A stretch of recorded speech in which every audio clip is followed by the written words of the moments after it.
Hello there, and this is Owen Tuboku with a crazy cat thing on his head, coming at you with another review of, guess what, delicious, delectable, and of course, very entertaining. That's the back. Entertaining? Yes, Full Metal Alchemist. We are on episode 3. Oh, that was so fast. Disappointed in myself, obviously. But we're coming at you with episode 3, and one that was a very sad episode, titled Mother. So as I get into the delightfully and delicious evil details of this episode, we see how it starts off with the Elric brothers trying to do a great birthday present for Winry, making her a doll. The doll looks creepy as it's coming out of the sand that the Elrics are using. She cries. You have Winry's parents along with Pinocchio, Rockbell, trying to talk to Winry, saying that they meant no harm, and that, Pinocchio says, well, they are your father's sons, and that's the wrong, just making sure everything's fine with myself here. Ow. But either way, Pinocchio says, well, they're your father's sons, because, they're their father's sons. I think that's how she says it. They're their father's sons.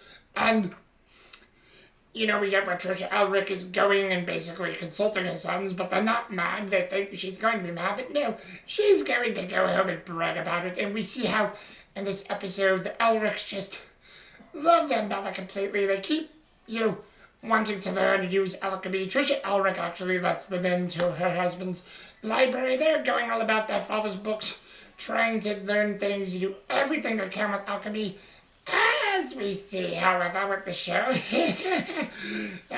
boy, because this is where the delicious stuff keeps happening. We see where, ultimately, you have where Edward holds resentment and hatred for his father, for how their mother was always waiting, because as scenes are growing up, their mother's always looking outside the window, wanting to see if she's coming back, waiting to see if the war sort of killed him. I believe, Trisha Elric knew the truth about Hohenheim, even though Hohenheim never really told her. But I think she always had the sort of truth and idea behind the whole perspective and change and thing of what Hohenheim really was. Maybe she didn't know the whole thing, but I'm pretty sure she pieced it together over time. She just had that hope he would always return. And, Edward always held a resentment for that. Alphonse more of the longing because of his love for his mother, and he wanted to have the father figure there, so understandable for a boy Alphonse's age. It's funny how Edward has that resentment, but when you love your mother so much, that can happen in boys. And boys have resentments for the father because of how the father's treating the mother. It happens. Come at me. Oh. And, let me break character for a moment. And as you guys can see, this is actually very hard on the voice, so I apologize if that happens a little more, because it's not always easy getting that scraggly bit of things down in the voice. But either way, as we continue, so there's that. But then one day, as they're coming home to be with the mother collapses, she gets injured, and, they're wondering what's wrong. It sounds like Trisha Elric has cancer, or there's some sort of illness killing her, and, everyone in the town is sad, the Elrics are sad. You have Alphonse, who, is just sad and in shock what's happening to the mother. Edward looks like he hasn't slept in days, and is becoming a little crazed here, because even in death, Trisha Elric is still thinking about Hohenheim, and wanting him to come back, and thinking of all the good things that he did for her and the family. So when she passes away, everybody's at the funeral, Winry, Pinocchio, the whole town, Alphonse, Edward, everybody's sad. And then you have it where Edward vows to bring their mother back and to have a happiness for himself, Alphonse, and, their mother, without the use of the father. And also before this, they were also trying to send letters to their father to help Trisha, but nothing ever came back from the letters that their father sent home. However, they go teach under their teacher, Izumi Curtis. We don't see Izumi Curtis yet. She's shrouded in mystery and shadow. But we see the time that they spend on the island learning alchemy and learning things about it. They come back home. They don't tell anyone they come home. They start learning their newfound energy by trying to bring chemicals of what makes the human body together, using blood to hopefully believe that's a basis for the soul. They do a transmutation. It's actually a great scene where the purity of light and everything opens up and it's enveloping the whole room. Then it turns dark and purple and delightfully mysterious and evil. And, that's where things go tits up. And, Edward loses a leg. Alphonse loses his body. Edward goes nuts trying to bring his brother back. He loses his arm in the process. Alphonse wakes up the armor. They say, oh, that thing on the ground there's not a mother. That's a huge mistake. And then they go to Pinocchio to basically try to figure things out. And then, they bandage Edward up. They try to help him. And Roy Mustang, who oversaw the transmutation, which did not happen in Brotherhood, by the way, so delightfully evil and good, sees it, basically says, we were looking for Hohenheim. We found one of the letters they sent. So they're looking for Hohenheim, trying to figure things out. But then Roy Mustang goes, well, you know what? Hohenheim took a step down on the rung of the ladder.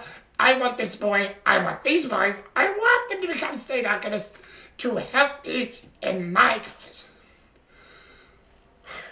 Gotta remember to breathe there. Was going a while without breathing. Seriously, I don't want my evil sorcerers to have to pass out. But, he wants them. So he leaves and says, tell him to come to Central. They all thought Edward was unconscious. He heard the entire thing. So what happens is he says, Pinocchio, Winry, I'll give you the money that me and Edward have in our house. You fix me up an automail leg, an arm, and we'll, go about this and become state alchemists ourselves. However, they do it, and they're all thinking of each other's pain. Alphonse and Edward, and basically Alphonse wants to become a state alchemist because he believes that he should have done more to stop Edward because he knew what they were doing was bad, but he did it because he really wanted to see Edward succeed and go through with it and have Edward be happy. Edward feels bad for even doing the thing in the first place, so he wants to do it for Alphonse. And, it basically ends with the moral point that I love. Let's be together. We're the only family we have. I don't want to lose you, big brother, and I don't want to lose you, little brother. Such a great and poignant scene. Not delightfully evil, but delightfully, I guess you could say poignantly good.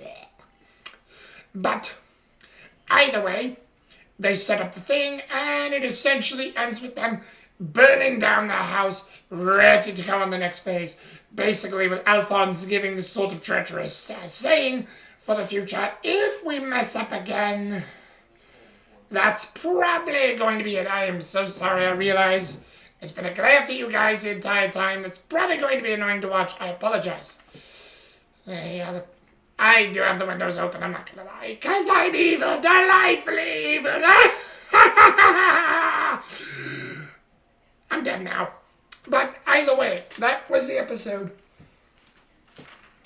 Everyone in this episode, for the most part, I say for the most part because Winry's mom and dad, played by Caitlin Glass as well, and Daniel Katsuk, Tomohiro Murazono, and Yuriko Yamaguchi didn't have a whole lot of lines, so they were alright, but not the main focal point. But everyone I'll mention off really quick.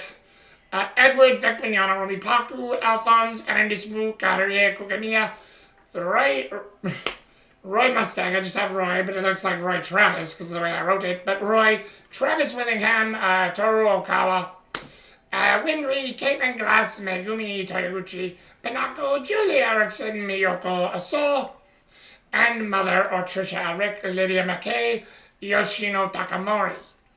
Great performances from everyone involved. Top notch, great emotion, great things, great for forward planning. Basically, overall, give these people an Oscar. Oh, the Oscar's delightfully evil. Oh, the Oscar's exactly going to be the same, even if they're evil. Either way, enough of that too. But overall, great episode, great stuff, love it completely because it's so delightfully evil and dark. You know, they shouldn't have done this. They weren't against God, and it all turned out for the worse. Great for me, though, but bad for them. But how are they helping the forces of good? We'll see. But either way, guess I'll grab both here. I realize I didn't even draw up my notes the entire time this episode aired, but I remembered it well. Oh, but either way, enough of that gay banter.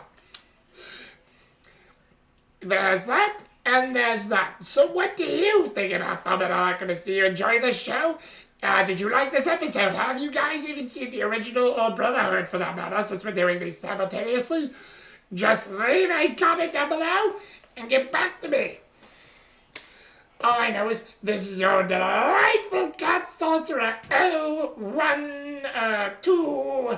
Boku, coming at you with another review, and I see you later. Gooses.